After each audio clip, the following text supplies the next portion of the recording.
Hey, babe. Yeah, babe. Where did McDonald's come from? How did it start? Oh, well, I can actually tell you all about that. Can you?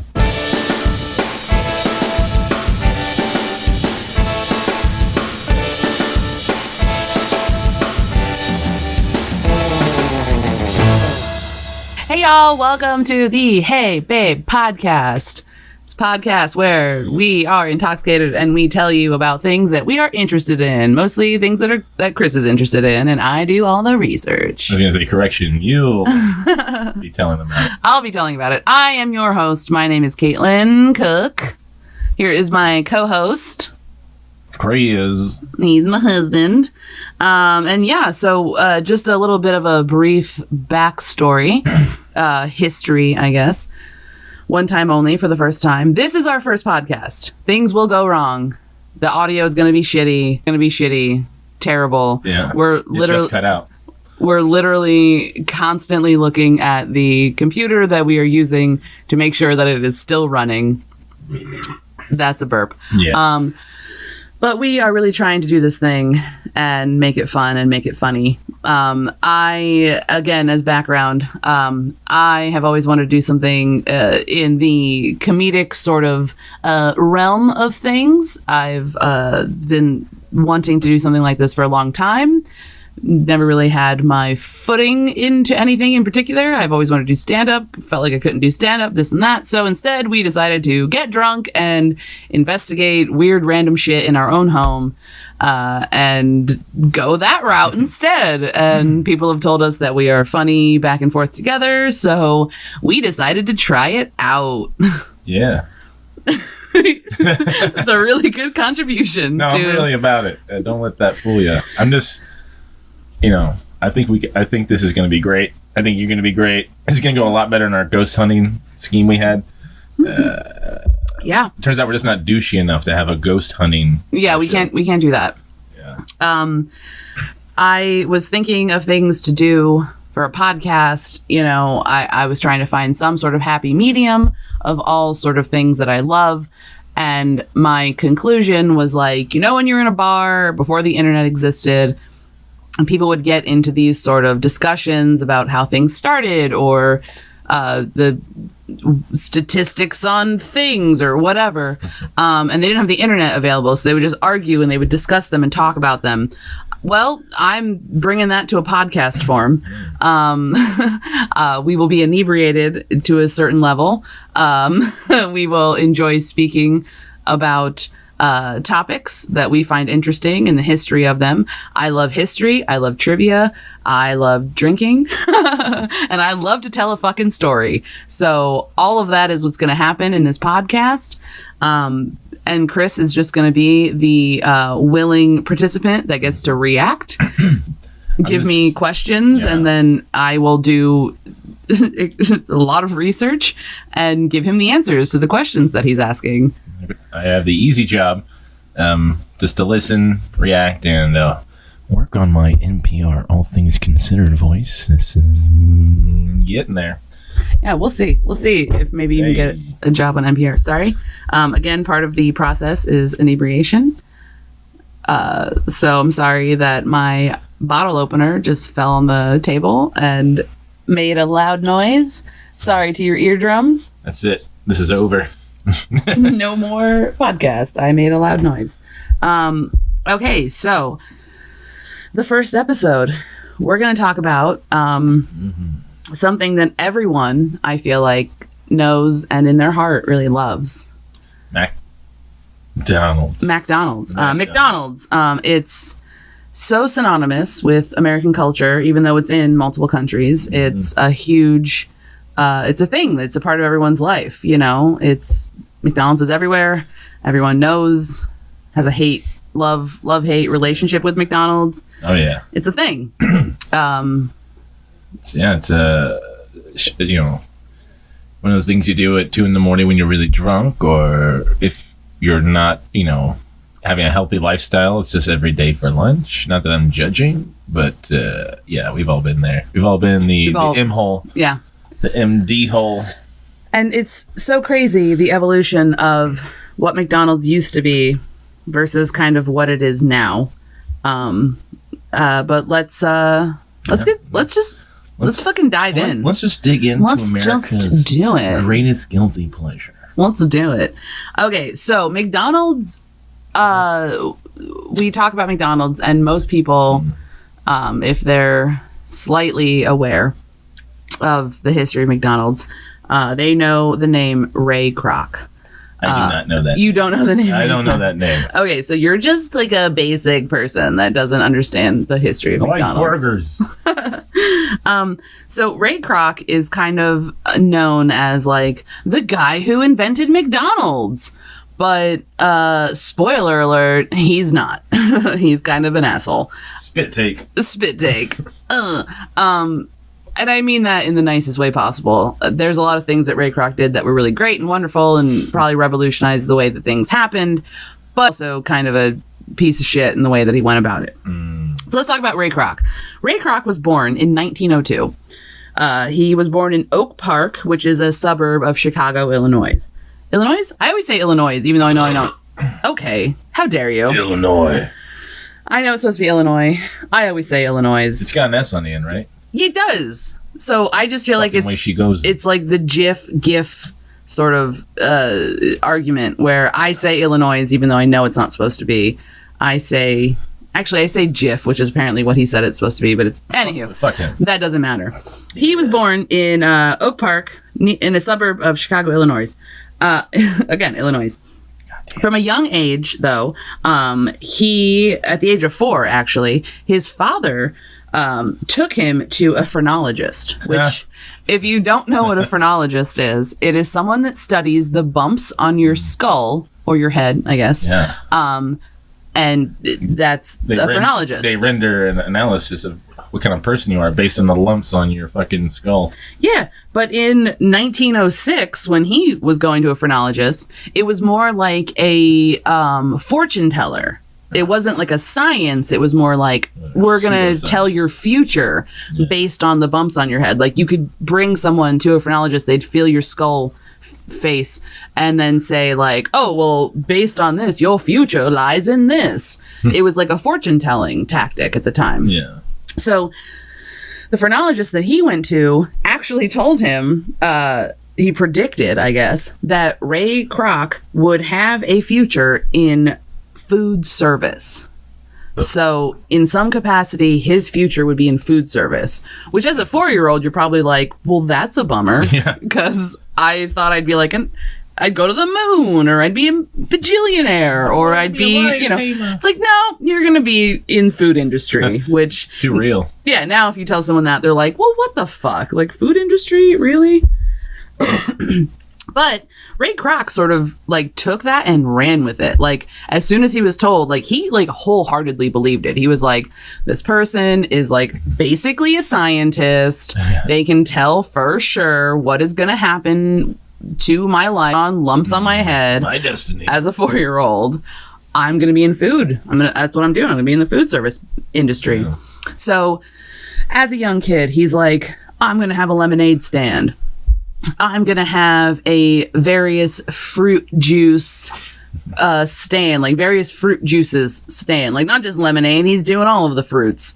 And everyone's like, oh, I don't know if that's going to make you money though, Ray. And he's like, no, of course it will. I'll make a sign that says what I'm doing. I'll advertise it in a certain way. And his goal was always like, I know I'm going to end up in food service. I need to make as much money as possible. Like, he really sort of like heavily relied on the fact that he was going to be in food service. So he was like, nothing else matters. This is what I'm going to end up being in. So let's figure that out. So he, like I said, lemonade stand, different fruit stands, whatever. He ended up working in a grocery store. When you say fruit stand, do you mean like juice? Juice. Yeah, he did like fruit juices. So he was probably doing like cherry limeade before that shit was even fashionable. He was basically making kale smoothies before it was fashionable. No, I don't know about that. Visionary. But everyone's like, what are you doing, Ray? You're just a kid and this is dumb. And why are you doing it? He's like, because I'm going to make motherfucking money. And that's all that matters. Like, he was from day one was like, I need to make money. I'm going to make money. The phrenologist gypsy woman told me that I'm going to do it in food service, so I have to just figure it out. So he did all that stuff, and then he also worked at like a grocery store. That was like his deal. But by high school, probably about like by the time he was like a sophomore, it wasn't getting him laid. It's like, fuck this. Fuck this. No, actually, by high school, his sort of fruition came to a peak where he was like, yeah, I guess I'll do food service, but I'm genuinely just, I need to make money. Like, his parents were immigrants, like, they kind of grew up a little bit poor. Immigrants. And he was like, I need to make money. That's my number one goal. Who cares about education? I need to make money. That was, like, in high school. Like, as a sophomore, he was saying that. So much so that, like, even as an adult, he would listen to this, like, in the 50s, he would listen to this, like, that was basically like record. a record. You listen to a record. He would listen to this. Like one of those douchey motivational speaker? It was basically like a motivational speaker, but on MP3s. Record. Oh. That was saying, that basically told him. Yeah, like our Tony Robbins of 1940? When was it? It was in the 50s that he was listening to this, but the idea in his head started at a much early age. Okay. But he would listen to this record in the 50s that would as he was a traveling salesman, that would say, like, the world is full of fools. Some of them are educated. Like, there are educated fools out there. It doesn't mean that just because you're educated, you're not a fool. Like, you're either a fool or you're not. That's some woke ass shit. He was super woke.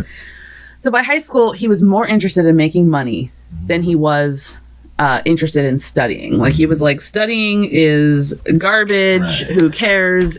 Fucking successful people are not necessarily fucking... Some of the richest people are complete. So he was like, dickheads. Fuck you, peace out. I don't like high school. And this was during World War I. So he decided, all right, I don't want to be in high school anymore. Hey, mom and pop, I want to be in World War I. Like, I want to go and join up. And he was... things about these trenches. He was way too young to join the army. Like, his parents were just like, no, that's not happening. We're not going to sign off. You're not joining the army. It's not going to be a thing. So instead, they did sign off, though, on him being joining the Red Cross. So he joined the Red Cross, and he went to Europe, and he was an ambulance driver. And this is the number one, the first, not number one, but like the number one meaning first, fun fact of the episode. He was an ambulance driver in World War I with the Red Cross alongside Mr. Walt Elias Disney. Really? Because Walt Disney had the same fucking idea. He was like, he didn't have the same idea in terms of like, I don't care about schooling. I just want to do something else. And he didn't want to make burgers. Yeah, he wanted to do something better with his life. I want to draw burgers. Even though he was underage, he wanted to join in the army sort of force. He wanted to be involved somehow. Yeah. He wanted to do it. So the only way he could was lying about his age and being an ambulance driver. The crazy motherfucking thing about this was that Ray Kroc, when he joined the Red Cross and went to Europe and was an ambulance driver for the Red Cross, was 15 years old. Can you imagine being 15 years old and you're driving dying soldiers from World War I in Europe? Like, that is a hefty fucking weight to bear. Yeah, like, everybody had to know he was underage. Well, no, they did. Well, at that point, Walt it's lied like, about... We get it, wink, wink, you want to serve your country, but fucking, oh yeah, I guess you're of age. So Walt lied about his age to get into it, but Ray Kroc was like, no, this is how old I am. My parents signed off on it. Like, his parents were like, cool, all right, I guess, go do that. So everyone was fully aware that he was 15. Everyone was like, cool, you're a child, you probably shouldn't be driving, but go ahead and drive, because who cares? It's World War I, everything's torn to shit. Ride around in an ambulance. However, the war did not last much longer after he enlisted, so he very quickly went back to the States. So, quickly after he sort of joined the Red Cross and the effort, World War I ended. Like, he wasn't there that long. He was there maybe a year, if that. And it ended. So he had to go back to Illinois.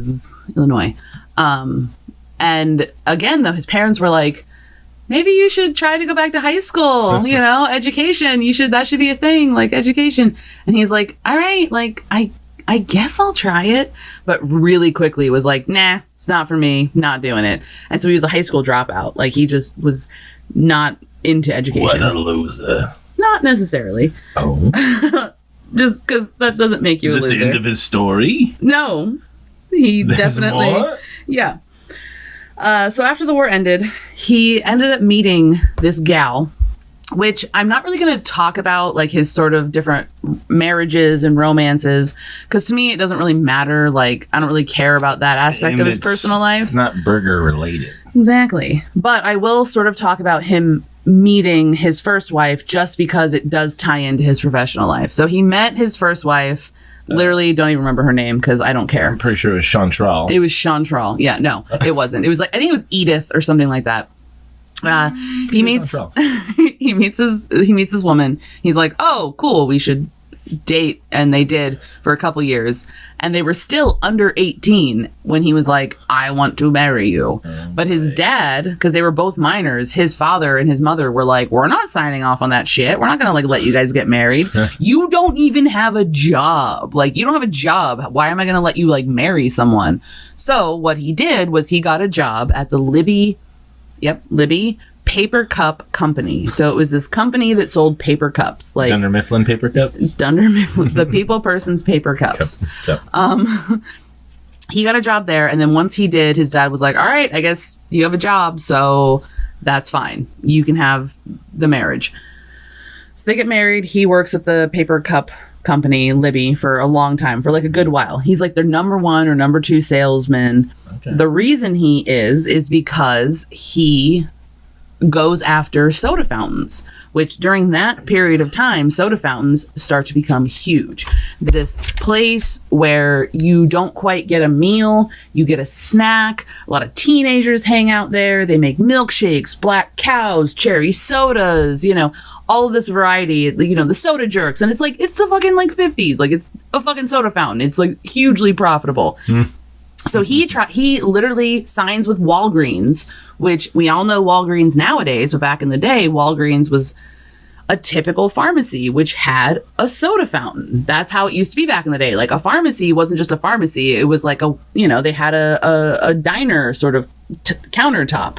They had soda fountains there. So you could like go and not only pick up your prescriptions, I guess, but then you could enjoy a cherry Coke while you're at it. That's where you would get your cocaine-filled sodas back. Back in the olden days, I could only assume. So he signed this huge contract with Walgreens. And he was like, guess what? You guys are going to make way more money if you start offering something called quote unquote to go. People don't have to come into your business anymore, sit at the counter, take up a lot of space, take up a lot of time while you make their drink, and then they sit there and drink it. Literally people can now come in, say, hey, I want my cherry Coke to go, put it in this Libby paper cup, and they'd be out the door. They were making money without having to lose counter space.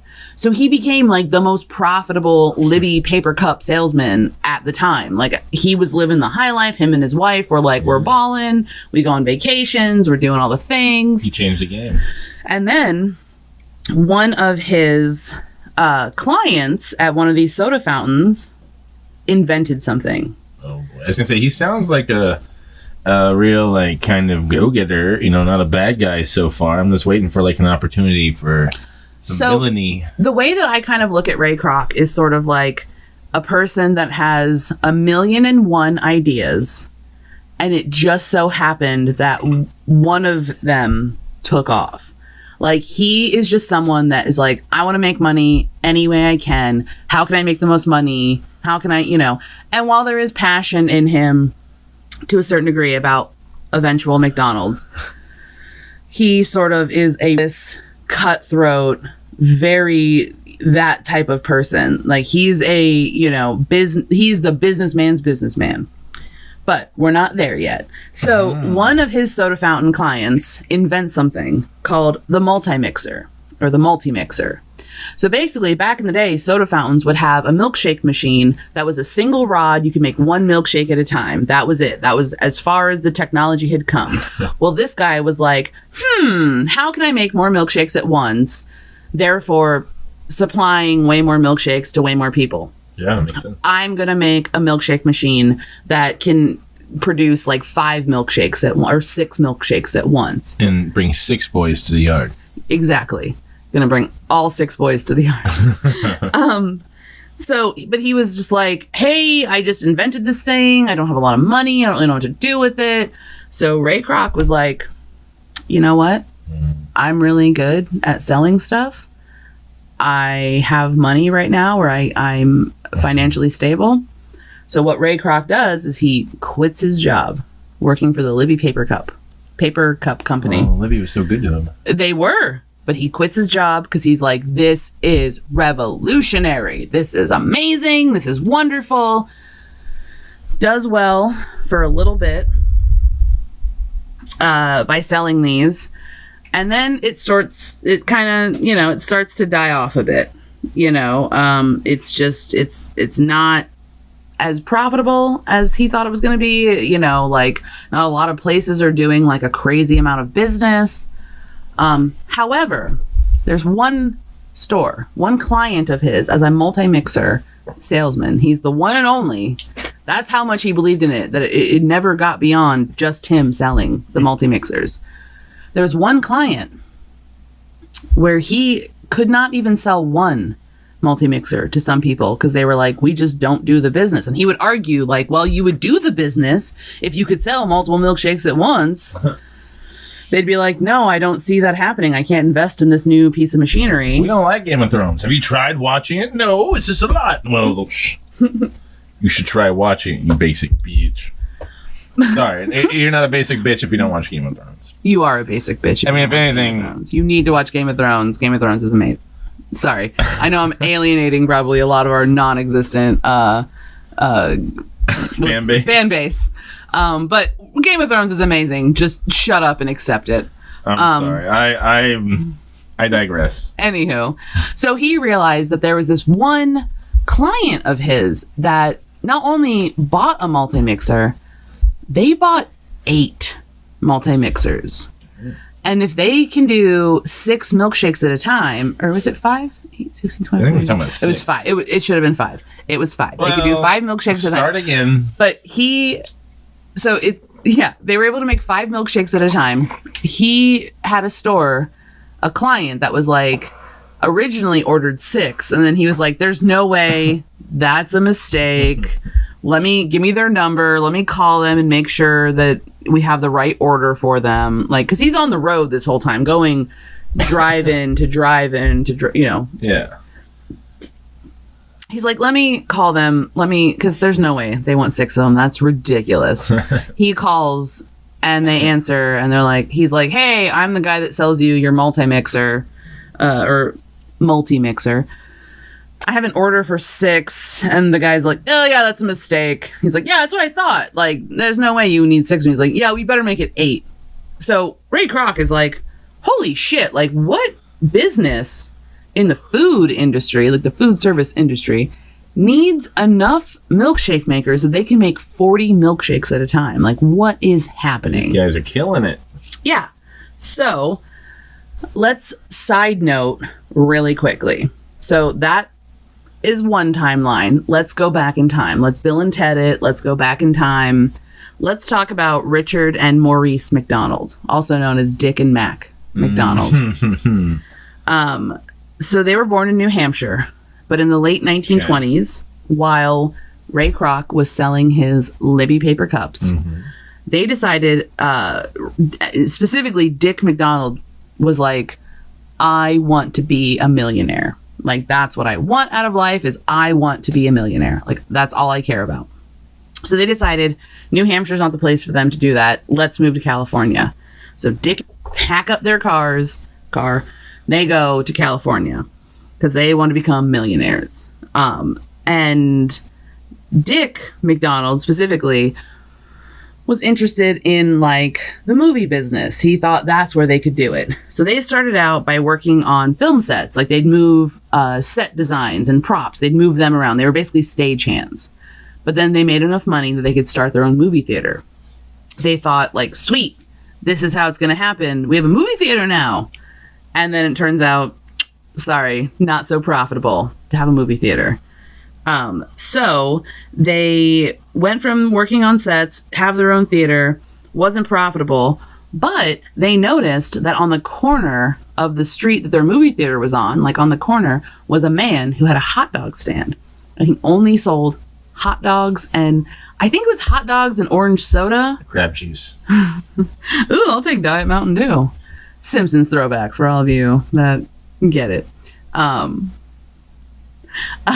So there was this hot dog stand, and it was either hot dog and root beer or hot dog and orange soda, one of the two.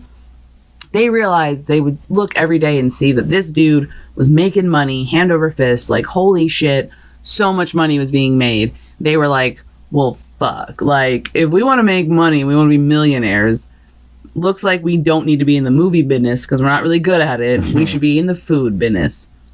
McDougal's. So they opened their own stand a couple blocks away. They didn't want to be dicks and open it right next to the other guy. Nice. They're nice guys, aren't they? Super, super nice guys. They opened their own stand a little ways away. And they sold hot dogs, and again, the original stand sold like hot dogs and orange soda, say. They sold hot dogs and root beer. Like they changed it just enough to like not be copycatting, but like enough that, you know, it's different. Mm-hmm. And then they sort of started incorporating different stuff like burgers and this and that. And so then they were like, okay, we need to have a different location. Let's move to San Bernardino. San Bernardino, California. It needs a location there. Where were they coming from? Where was this happening? Somewhere else in California. So California. It's all in California. Well, I was picturing like New York, like hot dogs. No, I told you they moved from New Hampshire to California to work in Hollywood. Now I gotta change all their accents in my head. Well, that's my fault. I'm sorry I did that to you. That's on me. California dream, go on. So they're like, okay, let's move our stand from where we're at to San Bernardino. And so they do that. They move to San Bernardino. And they have their own drive-in. But here's something to think about when you think about drive-ins back in the day. So drive-ins used to be, it's kind of like how Sonic is nowadays, right, in terms of the functionality. You pull your car in. Food anyways. Yeah, you pull, except there's no speaker. Actually, forget the whole Sonic reference. Some bitch on roller skates will come out and no roller skates? No. Oh my god. All right, go on. So you pull your car into a spot. A waitress comes up to you, asks what you want from the menu. And then 20 to 40 minutes later, you get your food. So it was basically a restaurant, except you just sit in your car the whole time. It still had regular utensils. It still had plates. It had a variety. It still tried to be a restaurant in terms of like, we offer steak, we offer lobster, we offer shrimp, we offer fried chicken, we offer biscuit. Like it had like a full menu that you would see at like a normal sort of restaurant. Like, because at the time people were like, well, if I'm going out to eat, because that's not a thing that people did often back in that time, they're like, I want the variety of, options. All right, sorry, we took a break for a second because I really wanted Chris to have the full McDonald's experience. That was ketchup. If most of you don't know, which there's really no you to speak of, I can't have gluten, I can't have nightshades, this whole thing. I basically can't eat anything. But I really wanted Chris to be eating McDonald's while we recorded this podcast. I did take a bite of a fry. It was cold, it was floppy, it was not great. Chris, I made him get, just for consistency reasons, I made him get the 2 cheeseburger meal. I wanted something quintessential McDonald's, just their cheeseburger, their fries, and a Coke. Just to make sure we could, be as close to the original menu as possible. Gotta be accurate. He opened his burger moments ago. I discovered that there's no mustard to speak of on the burger. There's a lot of ketchup, it seems. There's one pickle, and the fries, again, they're slivered onions. Well, yeah, onions are supposed to be on it. I know you said no onions. And no goddamn pickles. But that's when we're talking about the actual origins of the cheeseburger. This is just foreshadowing because I'm not going to talk about it right now. But this just proves that this is not the McDonald's way. I'll say that. Oh shit. So going back to what I was saying was back in the day, drive-ins. It was basically like, if I'm going out to eat, I want all of these options. I want it to be like a restaurant experience without having to leave my car. So the car hops would come up to your window after sitting there for 20 to 40 minutes after you ordered, with like a little tray that would have like real plates, real utensils, real glasses. And that was just sort of the way it went. But the McDonald's brothers, after they opened their hamburger stand in San Bernardino, they got a lot of business. It was huge. It was successful. It was wonderful. Then World War II happened. And then afterwards, there was sort of this movement of, well, I literally just went to another country. I fought actual Nazis. I went through this really hardship. I went through... What are you looking at me for? You feel like you're looking at me like something's going wrong. Is it not recording? Oh, I opened a beer. No, but after World War II, people were like, I deserve the good life. Like, I deserve to not have to fucking worry about anything because I just fought Nazis and I won. Like, I want everything when I want it. Fuck waiting for things. I deserve the best. So that meant, the good life basically meant speed. Like, they want things fast. They want things as soon as they can get them. Mm-hmm. So if you think about it, during that time after World War II, that's when you saw TV dinners, in like cake mix, like Betty Crocker cake mix came out, like Cool Whip, one serve coffee machines, like vending machines that were coffee vending machines. Like everything was quick cars, quick everything. Like they wanted everything super, super fast. Convenience. And the McDonald brothers were like, okay, I think that's what people want now. They don't want, a car hop or, which is what they used to call drive-ins. They don't want that sort of like, I'm waiting around forever. Like if someone wants to go to a restaurant and spend the time, they're going to go to a restaurant. If they come to this type of place, now everything's got to be bum, super, super fast. So even though they were super successful at their stand with their car hops and this and that, they decided to shut down. They were like, we're going to shut down. We're going to redo things. We're going to figure it out. And so Dick McDonald, Richard McDonald, he literally was like, almost like Army. Okay, you keep doing the farts with the ketchup. I'm sorry.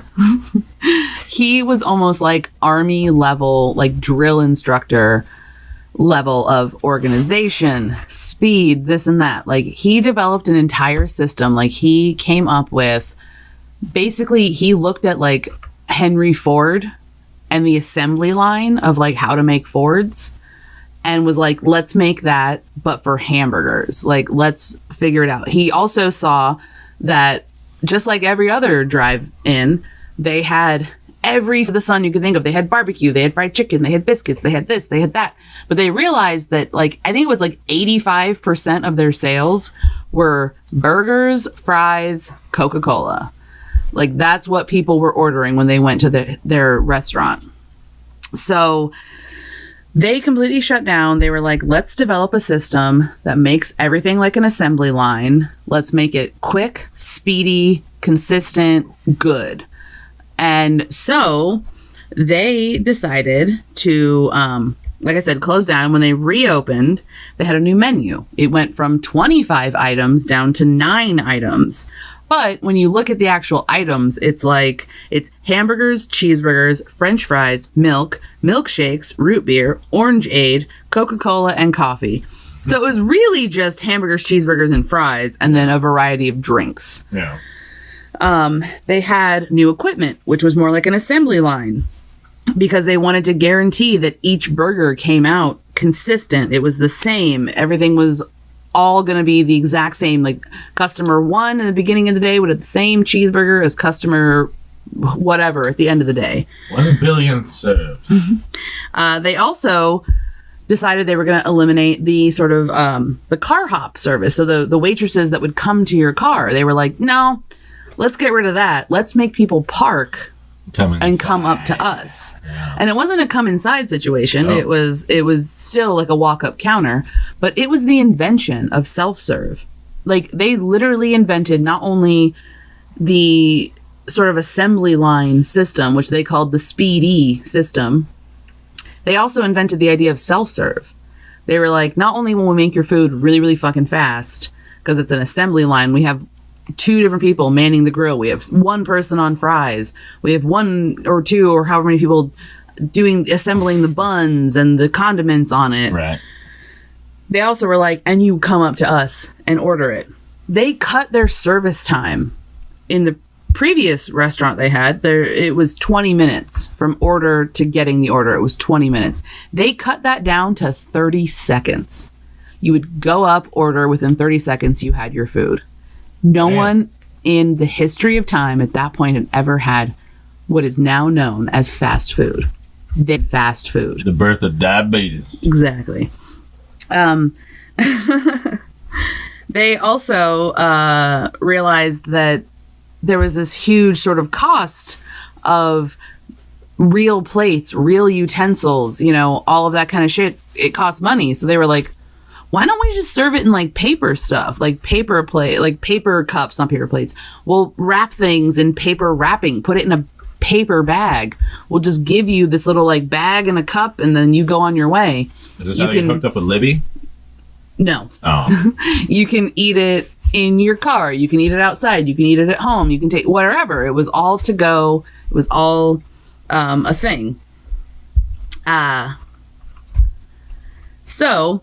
I was going somewhere with something else I was saying. Well, we've been talking about these McDonald's boys for a while. When we getting back to Mr. Kroc? Right about now. So at this point, like I said, Ray Kroc had gone from being a Libby paper cup salesman to a multi-mix salesman, because one of his clients invented the multi-mix, which was a multiple milkshake maker type of thing. He was trying to sell it to, drive-ins. He was trying to sell it all over. And then this one place, the McDonald's at San Bernardino, which is this store, was needing 8 of them at once to make 40 milkshakes at once. So he was like, you know what? Like, I need to go see this place. Even though he was based out of Illinois, like he was in like Chicago basically and was servicing areas around there. He was like, yeah, I need to figure out a way to get to California. I need to see what this place is doing. Like, what the fuck is happening? So he drove all the way down to California, visited the San Bernardino McDonald's. And the one thing he really liked about it was that it was family friendly. Like everyone there was a family. It was children. It was mothers buying stuff for kids. It was families being there. No nudity. Well, because at the time, car drive-ins were infiltrated by teenagers. They were because a lot of drive-ins had jukeboxes. They had the ability just to pull your car. Like, kids were like necking in cars and all the playing their music. They would cruise. Yeah. And so families would literally avoid it. Like Ray Kroc even said, like, I would never bring my wife to one of these establishments. I would never bring my wife here because it's like a debauchery of sort of human behavior. It's these teenagers with their leather jackets and their slick back hair, and they're just mucking up the place, Mm-hmm. He was not into it, but he went to McDonald's and he was like, holy shit, everyone here is like a family. It's kids. It's so clean. It's so wholesome. Oh my God. And he spoke to Maurice McDonald, and he was like, oh my God, like, I gotta say, I love your place. My name's Ray Kroc. I'm your multi-mix provider. And they're like, oh, you want to see a tour? And they showed him the whole thing. They were like, yeah, we established that it needs to be like an assembly line. It needs to be fast. It needs to be thorough. We have very specific standards. So much so that they had a formula like, oh, each burger needs to be this much weight. The fries are cut to this specific size. Oh, on the buns themselves, a teaspoon of mustard, a tablespoon of ketchup, this amount of onions, 3 pickles, like very, very specific. So much so that the McDonald's brothers invented their own condiment dispensers, which are still used this day. Those guns? Well, okay, so as someone who used to work at McDonald's, I will tell you, the ketchup and mustard dispensers are these they're like funnels, like almost like a beer bong, like a funnel with a handle attached, and you pull like almost a trigger on the handle, and like a weird little dollop with every trigger pull, handle pull, a dollop of the condiment, ketchup or mustard, goes on there. And there were specific instruments for whether it was ketchup or mustard. So the ketchup one would release more than the mustard one. And it was in this sort of like flower shape, like multiple dots on the bun. Mm-hmm. But then if you did something like tartar sauce for Filet-O-Fish or Big Mac sauce. Oh, it was in like almost a caulking gun. But the original mustard and ketchup dispensers are still almost the exact same as they were back in the day. It would release the specific amount. They were so dialed into a system. They were like, this way, everything's consistent. It's the same. It's speedy. It's this great thing. Fucking Dick McDonald developed it. He was like, it's called the Speedy system. Everything's wonderful. We do it the exact same way. Ray Kroc was blown away by it. He was like, what the actual fuck? I've been in the restaurant, food industry sort of business since I can remember. I've never seen a restaurant function like this before. Like, holy shit balls. What the fuck? Especially, I love the fact that it's family oriented. Mm-hmm. It was kind of like a weird, very specific thing. Like, Ray Kroc was like super into family.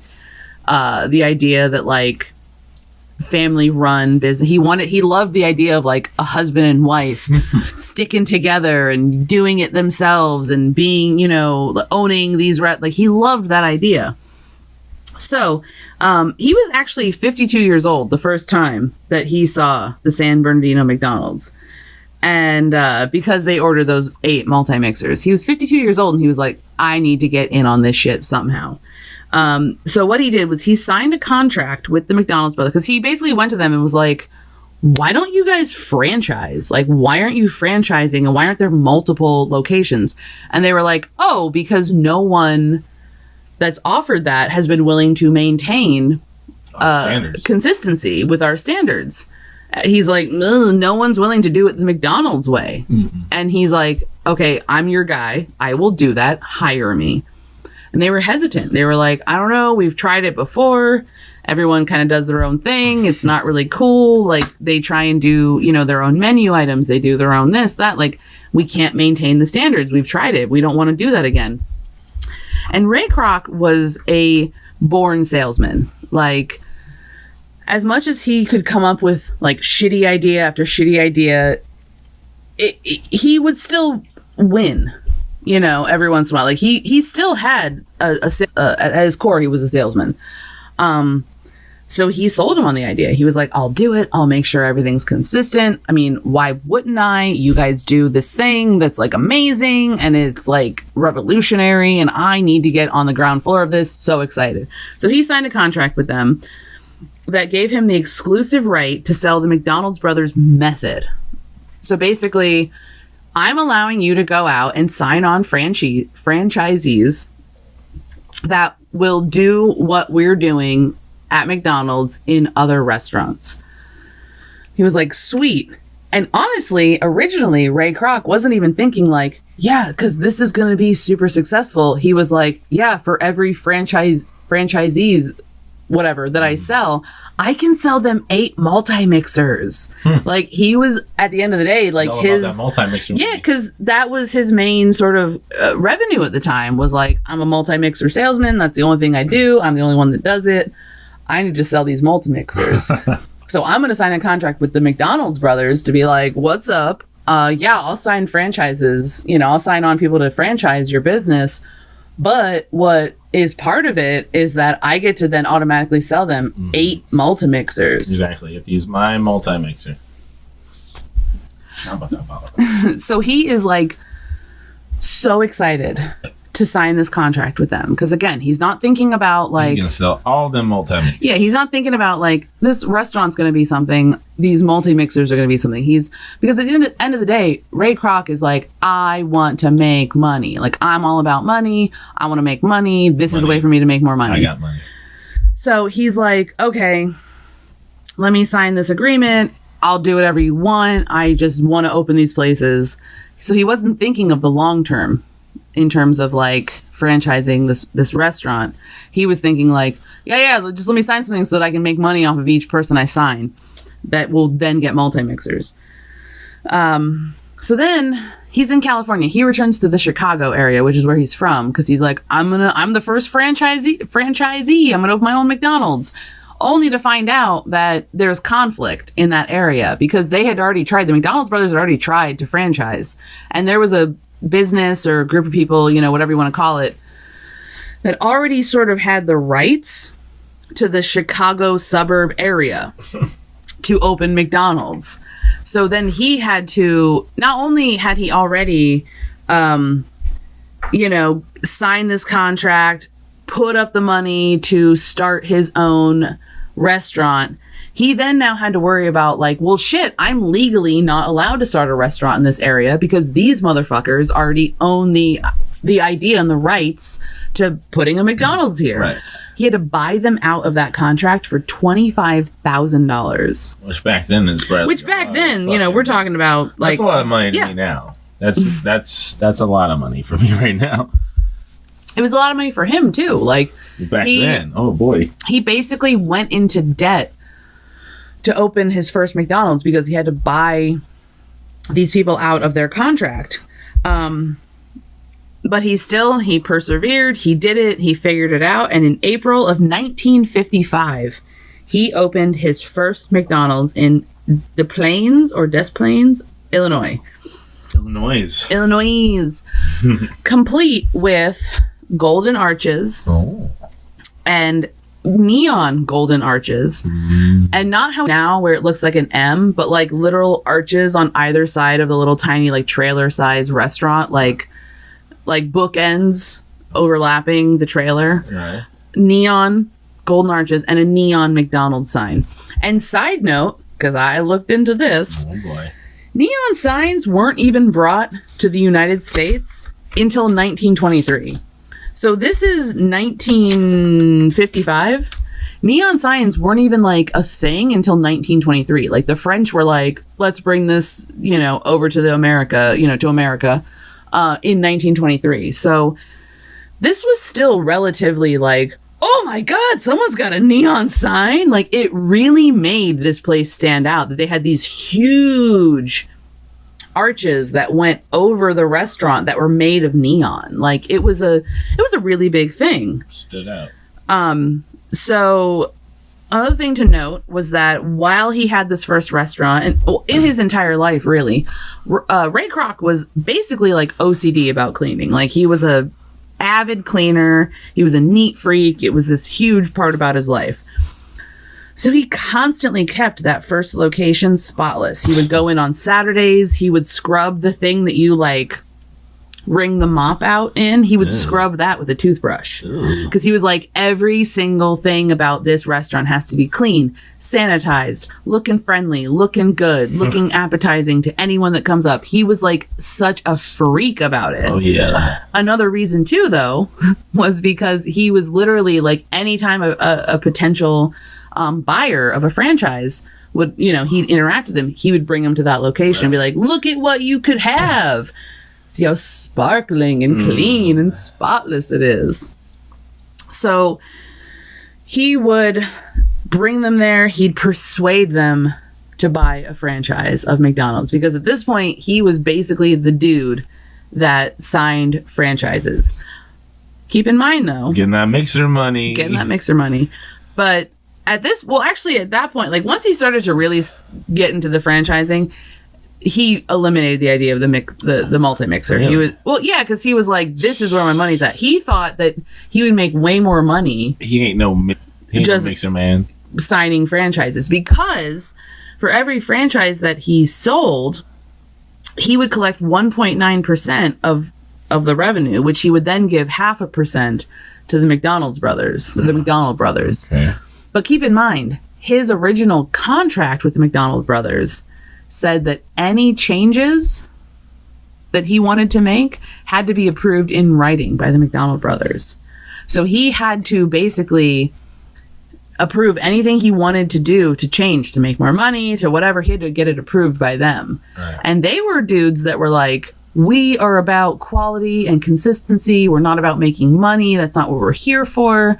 It's not about becoming bajillionaires. Like, we just want to make sure we provide a good, nice service that's consistent to our neighborhood. Yeah. And Ray Kroc was like, I'm about making that motherfucking money. That's cute, boys, but we gotta make some motherfucking money.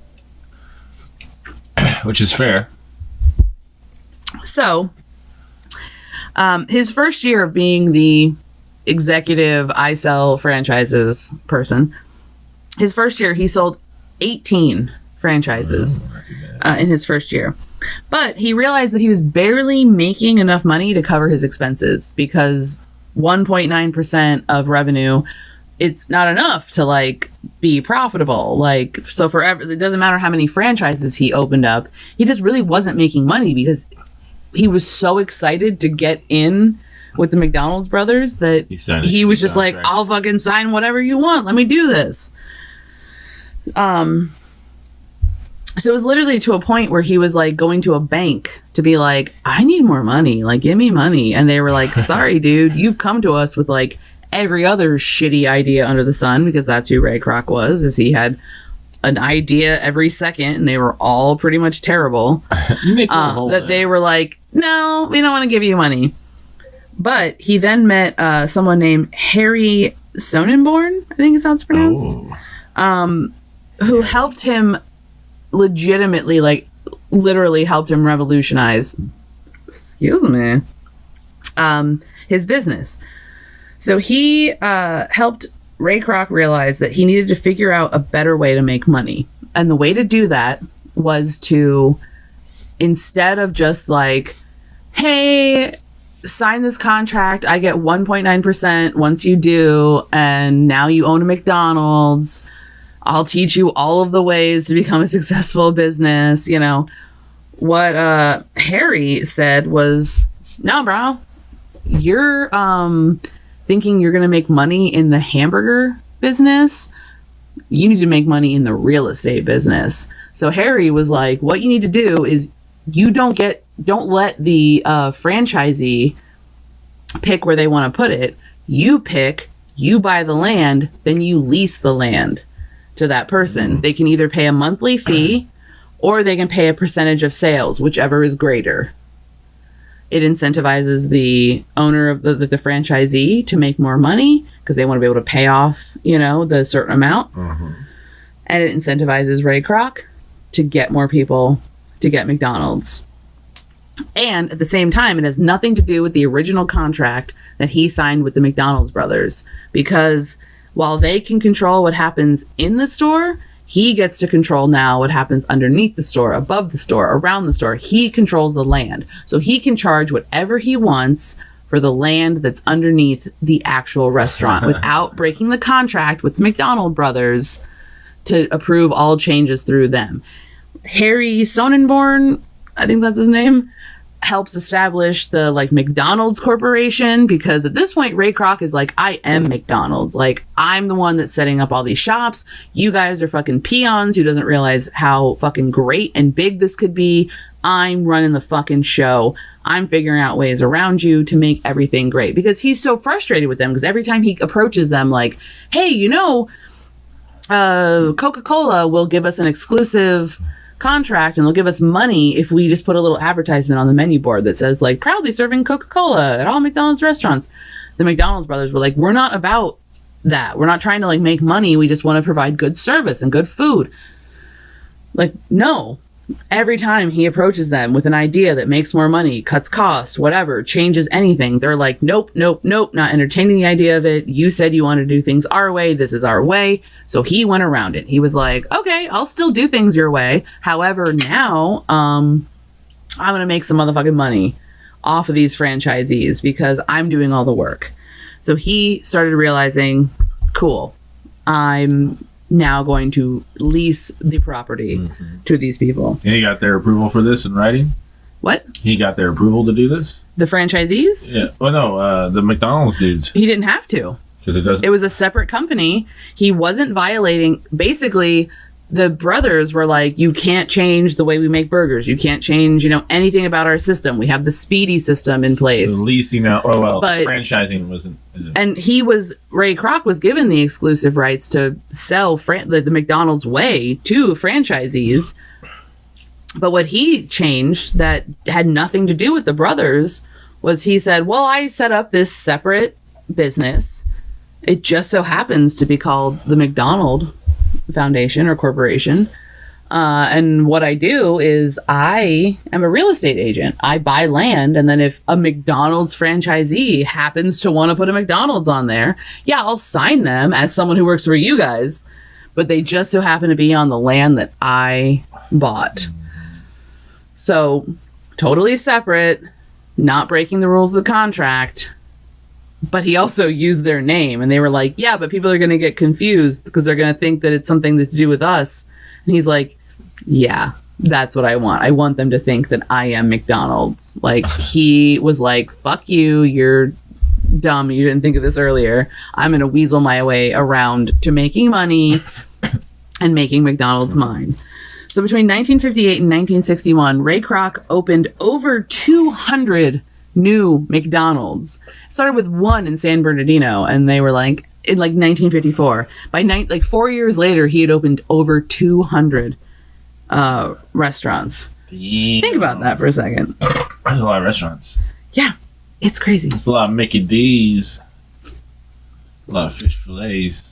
I also am like, I'm almost can guarantee, if you've ever worked retail, food service, anything, you've heard the phrase, you got time to lean, you got time to clean. That motherfucker made that shit up. I am almost certain that Ray Kroc was the inventor of if you got time to lean, you got time to clean. Because the first time I ever heard that phrase was, guess what? When I worked at McDonald's. I was told, hey, if you got time to lean, you got time to clean. And I had to start cleaning shit. And it makes sense because he was such a fucking clean freak. Yeah. That's neither here nor there. That's just a little side note. I bet you're right, though. I bet you're right. So at this point, he's fucking huge. Like, he's a pretty big deal. He's trying to make all these changes. The McDonald's brothers are like, no, but he's like, fuck you, kind of, but whatever. He's getting pretty high on the horse. Like, he thinks he is McDonald's. Oh, pardon me, I burped. Yeah. So then they got to a point where it was so big that the company, his little McDonald's Corporation company, had their own private jet. And they would scout for new locations by flying over various communities, and they would look for church steeples or church towers. Weird. Is that what it is? Yeah, church steeples. Because, Ray Kroc thought, well, where there's a church, there are wholesome, good old-fashioned American families, and that is who we want eating at our restaurants. He was so about that good old-fashioned American family life that he was like, there's a church nearby, there needs to be a McDonald's because we are so about that shit. It was even to a point, at that point, it came to this head of, he was so controlling of what these restaurants could do because he wanted them to be so consistent that there was a 75-page manual on the McDonald's system, which ultimately, he literally quoted, I said that weird, He was quoted as saying, "You cannot give them an inch. The organization cannot trust the individual. The individual must trust the organization." So he was saying, like, do not let the franchisees do even anything, because he had encountered things like this. He had encountered people trying to be like, oh, people like biscuits and chicken. Like, I'm going to put that on the menu. And he's like, fuck you. That's not, or like, I'm going to put a jukebox in the parking lot, and that attracts all these teens. This is your McDonald's. Exactly. So fucking apt. So by 1961, Ray Kroc, he just realized, he's like, I am McDonald's. I want McDonald's all to myself. I have to report to these fucking people, these two brothers that are dipshits that don't realize what they fucking want. And no, I don't want to do this. So he asked them straight up, how much is it going to cost for me to buy you out? Like, how much is it to buy you out? Because I fucking want to be done with you. You guys suck. You don't have a vision about what McDonald's is going to be. I want to buy you out. How much? I thought you had a thought because you look like you breathed in. No thoughts. I mean, there are thoughts. I was just thinking how ridiculous it is that one of the most successful fast food chains ever, like, take a step back, pretend it didn't exist. Someone's like, there's a place called McDonald's. It's the most famous fast food chain at McDonald's. Was it like a fucking giant, like, shamrock guy? Like, what do you mean? Well, it's funny that you say that, because literally, like, Burger King, Sonic, Taco Bell, McDonald's. It's so funny you bring that up, because literally Ray Kroc, when he was asked later, like, actually I should go into the next part. Yeah, then you go ahead. Then I'll talk about it. You go ahead. So he decided how much? How much? And they told him, we want, and this was in 1961. They said, we want $2.7 million in cash. Oh, fuck. In cash. Because they were like, we want enough that each of us walks away with $1 million, and that extra amount is to cover taxes. Like, we want to be a millionaire after taxes are spent. Which is, if you think about it, back in the day, Dick McDonald was like, all I want in life is to be a millionaire. So he had the sense, I guess, it kind of, like, I feel like all he wanted was to have, like, make good food. Well, no, remember I said originally he was like, my goal in life, I want to be a millionaire. So that's why they went to Hollywood and they worked on Hollywood film sets and this and that. Still, I mean. But when they started McDonald's, they were like, this is what I want. I want good food. At this point, basically, by 1961, when Ray Kroc is saying how much to buy you out, it's because he knows at this point he has over 200 restaurants opened under him. Almost all of those McDonald's owners think of him as the guy that started McDonald's. Right. He's got power, he's got the franchisees, he's got it all. So basically the McDonald brothers have to be like, can we take him? Like, yeah, we have a contract, but do we have money for a lawyer that is comparable to his lawyer if we take him to court to say, like, you broke your contract? Like, no, we don't. Like, he has everything at this point. Ray Kroc at this point has outnumbered, outpowered, like, everything, the original McDonald brothers. Like, because the whole time, all they literally wanted when they started this hamburger stand was, we want this stand to be great. It's a good thing. We want to be consistent. If you want to go and sign people, okay, I guess. But, like, we want this one. Like, this is our baby. This is our dream. We did it. We're not, And so they were never really, like, worried about what Ray Kroc was doing. They weren't thinking he was looking to outpower them, outnumber them, And Ray Kroc was just a vengeful motherfucker. He was a vindictive, power hungry, money hungry, business oriented, which, if you're going to be in business, that's how you have to be. You have to be, ruthless. You might as well get your hands dirty. And they just weren't expecting that. They thought that this was a guy that was like their friend and, was going to be all on board to make their system work and their restaurant work. And he was kind of a dick to them. So they said, okay, yeah, we'll take $2.7 million in cash. Because we want $1 million each, which was, right, their original sort of thought. Money. So in December of 1961, he finalized it. He was able to do it. There is rumor that during the buyout, the McDonald brothers said, we want 2.7 million, enough to cover taxes and $1 million for each of us, and then we want a certain percentage of royalty from now on. And that's rumor. And then there's another rumor that said Ray Kroc said, well, the people that basically fronted me the 2.7 million in cash, they're not cool with me signing off on a royalty thing.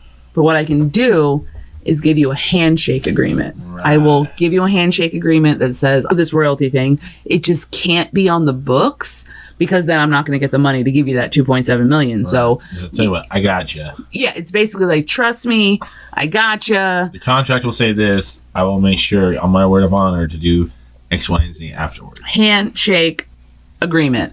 And they agreed to it. Which is a bad move. Again, this is rumor. There's no specifically verified. It's all been said. It's rumor. The McDonald brothers 100%. have never spoke about it. I 1,000% believe it, just because they seemed like such nice young. They weren't even young, but nice boys that were naive, and they just thought that this person. Ray Kroc's an opportunist. So. Yeah. So that was rumor. But at the end of the day, no matter what, by December of 1961, the deal was made. The buyout was made. Something that Ray Kroc was not aware of was that the buyout did not include, because he was like, I'm buying everything. I'm buying the whole McDonald's thing. It's all a thing, all in one big package. He wasn't aware that the buyout would not include the original #1 San Bernardino McDonald's location. He thought all of them were included. Everything about McDonald's was included, but the McDonald brothers were like, we want our original San Bernardino store. That is our store. We built it from the ground up from the 1920s. That is our fucking store. You can't have it. Ray Kroc was fucking pissed. He was so mad that he didn't realize that he didn't get that in the buyout, that he literally said, quote unquote, I'm not usually a vindictive man, but I'm going to get those sons of bitches. Because he was so pissed that he did not get the original San Bernardino restaurant. Jeez. But to his, I guess, sort of credit, goodness, I don't know. Oh. The buyout did include the rights to the name McDonald. And anything, a variation of it. Yeah. McDonald's. Trademarks. Yeah. Stuff. So the McDonald brothers, they got their San Bernardino store, but they couldn't call it McDonald's anymore, even though it's their name. To take the sign down from their original San Bernardino store, they had to remove it. Can't have McDonald anywhere on it. McDonald's, anything like that. Cuck burger. Yeah, Cuck burger. So they couldn't use any variation of their own name, which is crazy to me. So what they did was they renamed their restaurant the Big M. But then Ray Kroc, he wasn't done. He wasn't done just stripping them of everything they had.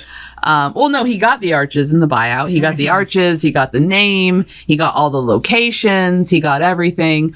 But because they wouldn't give up their San Bernardino store, he was so pissed that he made sure to be like, yeah, you can't call it McDonald's, you can't call it McDonald, you can't fucking figure out, give me my name. Even though it's not his actual name, it's their name. He's like, now that name is mine. Not only that, but he actually opened a McDonald's restaurant not even a block away. Right across the street or something. Basically, from the Big M. And it drove them out of business. He was such a vindictive prick that he was like, okay, I'm going to go ahead and take everything you own, including your name, the ideas that you've had. It was your speedy system that you invented. It was your condiment dispensers that you invented. Your menu that you invented. Your system that you invented. I get all of that now. Because you're too poor to have lawyers that can fight mine. I'm also going to take your name. And then fuck you, I'm opening a restaurant across the street from yours. And I'm going to run you out of business. Because at this point, everyone in the country knows McDonald's. I wish I mentioned that property went on sale. So we can't afford to we have to close the business. Might as well sell the land. He's like, oh, I bet he bought it. Well, what's funny though is that what's funny is that once he owned everything, it was all said and done. The MCD boys are out of the picture. Ray Kroc is so cocky that he thinks that he can add stuff to the menu now. Like, he's like, oh, I now have the fucking... I can do whatever I want. I can add stuff to the menu. I can change anything I want. What was the first change? He tried to add this... I forgot what it's called, but it's like a very specific Chicago pastry. It's like a pastry that only people... It's like... Oh, God, I can't remember what it is. Chicago steamroll. It's like a Chicago pastry that added to the menu because he's like, I love these. Oh, a hot dog. So everyone... No, it's a pastry. That's what you call those. So everyone's going to love these. Fucking failed. And then the Catholics were like, hey, so we can't eat meat on Fridays. You should add something to the menu so that we can still enjoy McDonald's on Fridays. You know what this motherfucker tried to do? The hula burger, which is a bun, a piece of cheddar cheese, and then a pineapple ring that's fried in butter on top of it, and then another piece of cheddar cheese, and then a bun. He was like, that should be great, right? This hula burger that I did, it's amazing. Or a robot tried to Everyone was like, that's terrible. He even went on a TV show and said, like, yeah, it didn't work in the restaurant, but you should try and make it at home because it's a good sandwich. Like, he was so cocky that he still was like, no, it's a good sandwich. But he realized that he pretty much sucked at making new menu items. But he did allow the franchisees to bring ideas to him, which we can now, we can talk about a little bit more. One of the franchisees was like, let me solve your Catholic problem. That hula burger sounds terrible, but Catholics want something they can eat on Friday that's not beef. I have this thing I made at my location. It's called a fillet of fish. Good Friday, right? And he loved it. And he embraced it. And now McDonald's sells 50 million pounds of fish every year because of the fillet of fish. Freaks. You know what else? A Pittsburgh franchisee developed the Big Mac. Really? Which is now their flagship sandwich. From Pittsburgh. It was a franchisee that was like, I have this idea for a burger, and it's kind of crazy. It's really pieces of bread, bro. Check it out. It's really different than what we do already. And he was like, okay. It was also a franchisee that was like, I have this like weird sandwich. It has eggs on it and this like Canadian bacon. The Egg McMuffin. Was started by a franchisee, which actually started McDonald's into selling breakfast, which is now 20% of Where's this dude from? Oh. You just said it, right? No, I didn't. Breakfast? How dare you call me out on that? You said the breakfast guy was from somewhere. I didn't. I said it's a franchisee, huh? I said that the Big Mac guy was from Pittsburgh. Oh, but the breakfast guy is... The Egg McMuffin guy was a franchisee. I don't remember from where. I bet he was from, like, somewhere, like, north. Wisconsin. Where? I don't know why I thought Wisconsin. Canadian, but they obviously didn't have McDonald's there yet. But he started the idea of a breakfast sandwich, and now 20% of the U.S. sales at McDonald's are breakfast items because he was like, we should do a breakfast sandwich. Hot damn. So at this drunk. Go on. Okay. Go on. At this point, in 1963, the McDonald's brothers are out of it. It's really sad. I honestly, they were the ones that really developed, the system. They developed the actual idea. They, started fast food. Yeah, and Ray Kroc was just like, I've got an idea to franchise it. I have ambition. He was kind of just an asshole that stole their idea, I feel like. Yeah. Granted, okay, so the McDonald brothers had an amazing idea. It probably wouldn't have resulted in what it is today if it weren't for Ray Kroc. But you gotta say, Ray Kroc made McDonald's this huge thing. He was also an asshole. Yeah. Did he fuck over those guys? Completely. Did he bring McDonald's to fruition? Yes. He also, because I talked about that, not really on the record, off the record, handshake deal. if that is true, apparently he never followed through on it. Like, he never was like, oh, here's your royalties, which would be like $1 bajillion nowadays. Like, never happened. Do their kids talk? I know that Ray Kroc has at least a kid. I'm sure the McDonald's people have kids. I don't know. I didn't look that far into it. Okay. I only have 8 pages of notes, but I didn't look that deep into it. We can do a follow-up if we find stuff about their kids. Like, hey. So at this point, it's 1963. Fucking McDonald brothers are like, bye, they're out. They're gone. Now the picture. But the DC franchisees were like, we need to like advertise this shit, right? We should advertise that we have McDonald's here. So they hired the man who played Bozo the Clown on TV. They were like, let's bring this guy that plays Bozo in 1963. Let's play him. We need him to develop a clown character, but it's got to be exclusively for McDonald's. Like, we need him to help us out to advertise. He was named... they called him Donald McDonald. Donald McDonald. The garbage name. Yeah. What a piece of shit. All right. Donald McDonald was his name. Julia Gulia. He had a small McDonald's cup as his nose. It wasn't even like a red rubber nose. They just took like a small children's size cup and put it as his nose. And then his hat was like a serving tray. He had like but it was a hat, but it was like a serving tray. He's a garbage clown. He's got garbage. Yeah. And like, he even had like a fanny pack, it looked like, that was like a tray that like... Picture like a hobo. I've never seen you laugh this much. Sorry, I'm drunk. He had like a tray as a hat that had things on it. It's so stupid. So goddamn dumb. A cup as a nose, and then his like fanny pack was like another serving tray that had like things on it. He'd like eat stuff off of his fanny pack. But it was only for the DC area franchisees. And his name, like, again, his name was Donald McDonald, because have fun naming something better. But then they were like, oh, we should probably rename him. That's not a good name. No. So they renamed him Ronald McDonald. It's better. He was terrifying. I saw commercials of the original Ronald McDonald, and it's literally like a black commercial with like shadows in the background, and then it comes to like light, and he's like, hey, out of nowhere, like super spooky, super terrifying. Just comes like out of nowhere to spook the kids. Yeah, and like really, you know, like you think Ronald McDonald now, and it's like professionally painted face, crisp lines. Like, this was like someone just like Braveheart, like smeared red lipstick on. Like, it was terrifying. Had a bunch of Viking and put a clown makeup on.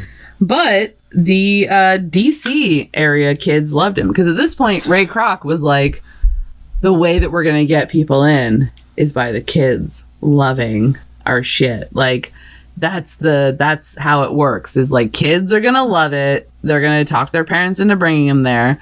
We need to get the kids. So that's why they did a clown. This was also at a time where they were starting to try and do commercials, because literally, like, after they changed his look from the cup nose weird tray head, it was 3 years after that Donald McDonald then became Ronald McDonald. He wasn't just in DC, he became the national spokesperson of McDonald's. And then that's when they really started hit with the commercials. That's when you started seeing, you deserve a break today. I don't know if that's actually how the tune goes, but you know, you deserve a break today. That was supposed to be like, that was a huge McDonald's campaign. Where's the beef? This was before Where's the Beef. I mean, I'm not, yeah, obviously. But it was, yeah, you deserve a break today. Because everyone said, like, yeah, Ray Kroc was, like, good at, like, the money part of it. Like, he could get people to sign up to do things and this and that, whatever. But he was a cold and callous man. No families wanted anything to do with him. Like, he could not Ooh, he was bad. Like, that's why they got the clown. It was because he was so terrible at just human interaction that they had to go like the extreme Frank opposite. Reynolds. He was so bad at human interaction that they were like, we should probably have someone else doing this. But they also, besides the You Deserve a Break Today, that's when they came up with the famous 2 all-beef patties, special sauce, lettuce, pickle, onion on a sesame seed bun, the Big Mac chant. You know, what's kind of. Remember the Big Mac chant? A little bit. 2 all-beef patties, special sauce, lettuce, pickles, cheese on a sesame seed bun. Well, that's... You don't remember that? No, that was like a huge thing. Sorry. It was so even like as a child, I remember someone made a joke. I'm a Dave Thomas guy, Kaitlin. You know?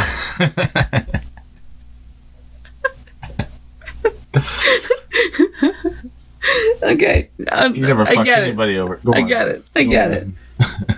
So this is the one they were like, we're hitting it hard. We're doing commercials. We're all about it. Everyone has this warm and fuzzy feeling about McDonald's. McDonald's is the place you go to where you can bring your family. Everything's wonderful. By 1965, Ray Kroc had opened 700 restaurants in 44 different states. Yeah. I know, right? And then in April of 1965, McDonald's went public. And it was the first fast food restaurant that had ever done that, public on the New York Stock Exchange. Damn. It instantly made Ray Kroc a multimillionaire. It became currency.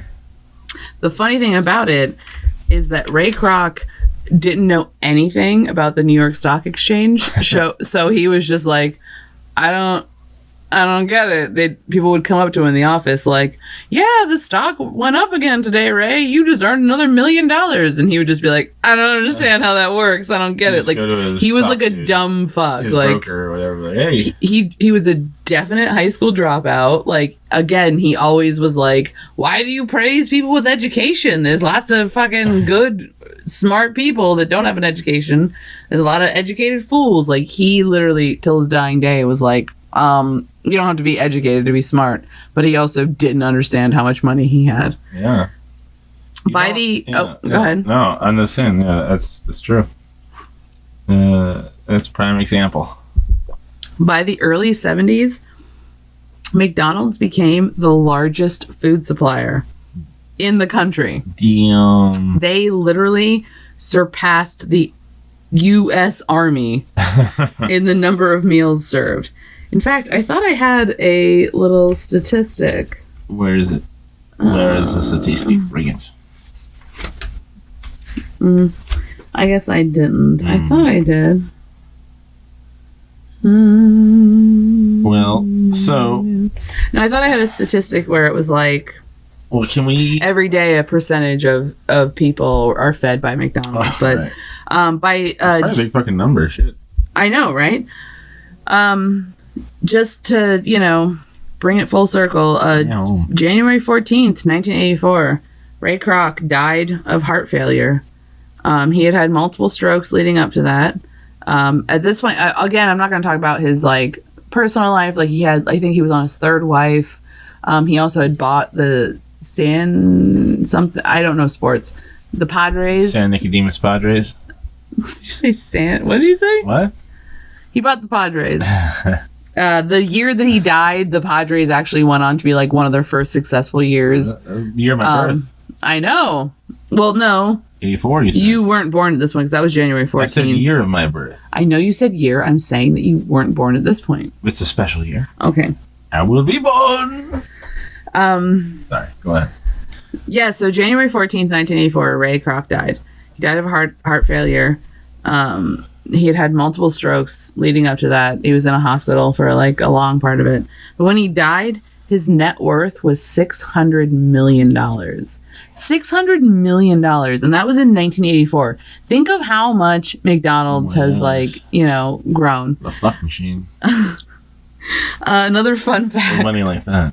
Another fun fact is that 1 in every 8 Americans has worked for McDonald's. Did you ever work for McDonald's? No. I did. I applied once, I think. Did you apply and not get hired at McDonald's? Yeah, it speaks volumes about me. What happened? There's a spider over here. Yeah, why wouldn't they hire me? Steak and Shake hired me. I'm gonna smash it. Damn, it's on the bed. Yeah, you gotta get rid of that spider. There's a spider on our bed that Chris is currently smashing. Oh, there it is. Oh my god, no, get rid of it. I don't like spiders. I need something to lap it with. I was bit. I was bit by a brown recluse. I don't like it. All right. Anywho, so yeah, 1 in every 8 Americans has worked for McDonald's. That's crazy. I'm one of those. I remember when I worked there, I did drive-through exclusively because I was so good at being able to not only take people's order and push on the computer, but also take people's change. And then also stuff Happy Meal bags with toys. There was definitely like something about working at McDonald's that was like everything was very regimented. Everything was very like there's a particular way to do it. Everything had like every condiment had like a click type of dispenser. It was crazy. They also say that the Golden Arches, which is synonymous with McDonald's, the Golden Arches are now more recognizable across the world than the Christian cross. More people know the Golden Arches than they do the cross, the Christian cross of Jesus. Well, you know what? I tell you this right now, Kaitlin. When I was a child, I lived through one of the most devastating hurricanes, Hurricane Andrew, 1992. And after it, we went to a church once and they fed us for free. And another time we went to McDonald's and they fed us for free because of the hurricane. They were giving out burgers and cheeseburgers, hamburgers and cheeseburgers for free. The line was super long. It was this place. It was their McDonald's spot. And they had like a little kiosk up where they did that. So both the church and McDonald's fed us in our time of need. So they're kind of like one on this, Yeah, like, I mean, like one of the last McDonald's that was opened, their drive-through had a line of the cars lined up for 7 miles. Yeah. Because it's just so it's literally at this point everywhere. Like everyone, it's at this point it's the largest restaurant chain in the world. McDonald's is, and it all started with a dude that was like a schemer, you know. Yeah. It was a chemical reaction. And these guys who had like some really good like functional ideas for like a food environment, like way to crank it out. You know, the guy was a huge opportunist who was like really good at like the business side of things and like how to like sell things, and you know, and he was able to take advantage of these yokels. But you know, it benefited the realm. It was for the realm. Yeah, I mean, at the end of the day, like, did Ray Kroc, like, should he be acknowledged for McDonald's? I think, yeah. I mean, at the end of the day, like, would McDonald's be what it is? No. If it weren't for Ray Kroc, McDonald's would not be what it is nowadays. Some other asshole does that change the fact? And apply to some other well, it's funny. Thing. It's funny because, well, supposedly in the sort of like, again, the who knows if it's true, not confirmed, whatever, ether of things. Ray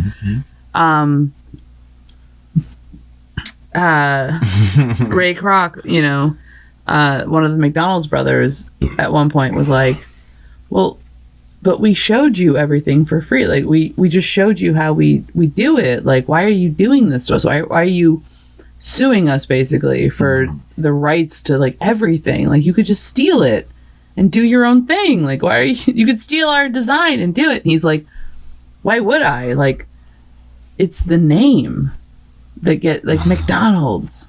It's not gimmicky. It's not burger something. It's not like a pun. It's not on the nose. It's McDonald's, you know. He's like, I'm sorry, but like my name's Ray Kroc.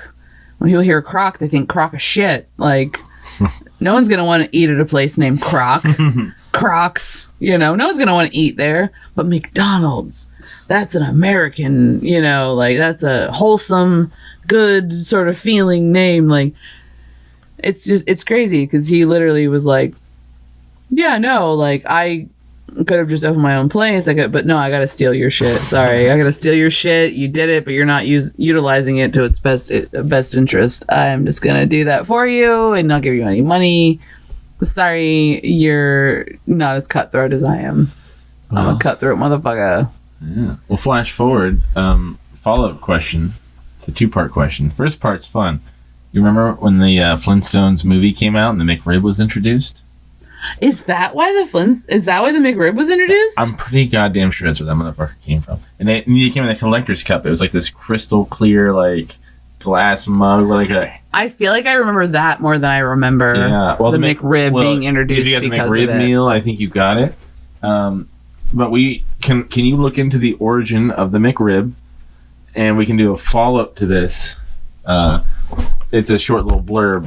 It'll be like a 15-minute, 30-minute rant. But you can tell me all about the McRib, because that's a big part of McDonald's. Grimace, I need to know about when did that shit start? Okay, so shortly it seemed like after Donald/Ronald McDonald Fucking Donald. happened, it seemed like Ray Kroc was like, oh, okay, basically, like, let's advertise to kids. So he started with these characters. It seemed like he needed to build upon... Clown was a great base. You know, Ronald McDonald needed friends. Yeah. And sad, lonely clown ain't gonna sell no burgers. So it seemed like that's where all that shit started happening. Was in I would imagine shortly after that era. When will there be a like cocktails like the Mint Julep or the McMimosa? Well, it's crazy because you never know. Like in other countries, like they have different shit. You know, like even in America, the Northeast, like the Maine, you know, sort of the Maine has the lobster roll. You know, that's not doled out. You know, across all McDonald's. So it just shows that there's still like franchisees have the ability to be like, I'm going to try and incorporate something. Let me get it approved by corporate, you know. Florida should have like the gator tail fillet. Or even used condom, Percocet, Oxy. It's crazy because on my Facebook memories recently, it showed from like multiple years ago when we first moved here. We went to McDonald's and I was like, they don't have a value menu here. Like they don't have the normal like. Here is Portland, Oregon, by the way. Oh yeah, by the way, we're in Portland. We're so cool. Yeah. We're so cool. We're in Portland. But they didn't have when we first moved here. We went to McDonald's. They didn't have the stuff they had in Florida on the value menu. It was like Taco Bell's. And they had stuff like a dipped cone, like a chocolate dipped ice cream cone. They didn't have that in Florida, you know. And it still shows, even as someone who has worked in a mall that has had a McDonald's in it, owned by the same franchisee, because they're still franchised. McDonald's is still a franchise. When can we open one of our own? Yeah, right. Working in the mall, they had different prices for a McDouble, say, which if you went to a different McDonald's by the same franchisee, it was $1. At the mall, it was like $1.50. You're in a mall and you are expected to pay more because you have no other choice because you're in a food court, you know. It's crazy how that is still a thing. Like different franchisees are still coming up with their own shit and, you know, just hoping it gets approved now by like corporate. But at this point, like McDonald's is huge. Yeah. And it started as this like literal, just like little hamburger stand because these dudes were like, we're not making money at our theater. Let's open our stand. And then Ray Kroc just like fucking stole everything. Like he just stole everything. And it makes him kind of a bastard, but it also makes him kind of a genius because I don't think that the original McDonald brothers would have ever had the idea to make it, you know, this big. I mean, too like, you know, too wholesome. Exactly. They were very wholesome dudes. And, you know, they were just trying to do what they could do, but Ray Kroc was like, I want to make some motherfucking money. Mm-hmm. He was a money man from day one, and he had terrible, like, again, he is this dude that had like multiple terrible ideas, and it just so happened that one of them stuck, and it made it work, you know? Well, I want to ask you something else. We probably need to wrap this up, but I want to find out more about, you know, what's up with Coming to America with Eddie Murphy? There's like you call it McDonald's. They got arches. It looks like a McDonald's. Is that like, how did they get away with that legally? That's just me wondering. That I can almost guarantee is just under the same law, I would imagine, as like Mad Magazine. they can do parody of, parody is, you don't have to. That's why Weird Al can do what he does. He can do parodies of everything legally, but Weird Al asks all of the artists that he parodies if he's allowed to be like, can I do that? And if they say no, he's like, all right, I won't, but he legally could if he wanted to. So then you can parody anything that you want. Well, here's legally. the thing. I mean, they didn't disparage it at all. If anything, it made it more endearing because I associate it with Eddie Murphy and Coming to America. And the guy who's the dad of the chick he's digging on is, I forget his name, he's a good actor. I will also say, that's what this is all coming full circle is. One more little caveat to this story, because I had some McDonald's Coca-Cola. Yeah, you did. McDonald's Coke tastes way different than regular Coke. You told me that. And I found out, I looked into it, they had, like, Ray Kroc. Is it like their ketchup? I'm sorry. Ray Kroc, back when he was still under the tyranny, I guess, of the McDonald's brothers, where they were like, I need to approve everything. He wanted to sign an exclusive, like I said, I think earlier, he wanted to sign an exclusive contract with Coke to where, like, they could advertise, like, proudly serving Coca-Cola, like, on their menus, because he wanted to have an exclusive contract with them. And they were like, no, we're not about that. We don't care about advertising dollars. We want just good food. Now McDonald's has an exclusively different recipe for Coke. McDonald's Coke tastes different than any other Coke you're ever going to have. And part of it is that they store their syrup for Coke in a stainless steel container versus if you work at like I did at like a Circle K where it was just Coke was in like a weird syrup bag. So McDonald's has it in a different container. They also have it cold before they put it into their fountain mechanism. So it's also chilled and it's cold. So it creates a completely different flavor when it's done that way. So McDonald's has like an exclusively different Coca-Cola flavor than any other Coke you could ever have in existence, because that's just how meticulous they've continued their sort of process. They may not put 3 pickles and a quarter of a gram of onions and a tablespoon of ketchup and a teaspoon of mustard. Like, they may not keep that shit up, but they do have a very meticulous Jesus bless you. Bless you. Are you gonna do another one? I think that's it. Okay.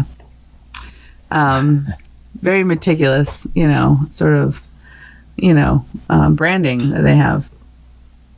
I remember even as when you were a kid, I loved, like, one thing. Oh, he's gonna sneeze again, and he did it. Oh shit! He did another one. How dare you?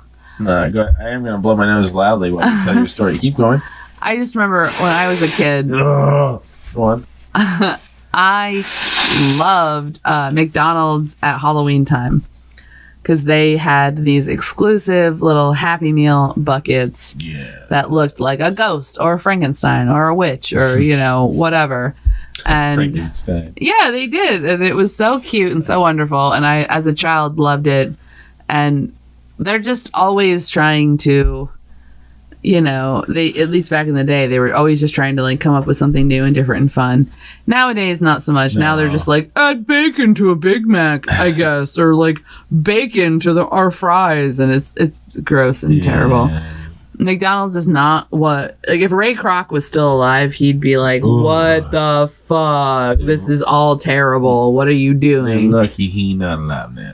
But just keep in mind, Ray Kroc did establish the McDonald's that nowadays, but he also was kind of a piece of shit.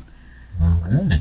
Well, and that is the it's the history of McDonald's. It's a thing. There's to it. Wow. I think I did my best to be thorough. No, I think you were thorough. I think you covered a lot of the core things as well as the nuances. And hey babe, did I explain McDonald's? Yeah. But so which guy was Ray Kroc? Okay. All right, so if you liked that podcast, you should definitely like and subscribe to our channel, and then hit that bell notification, because you will then see every time we post a new awesome video.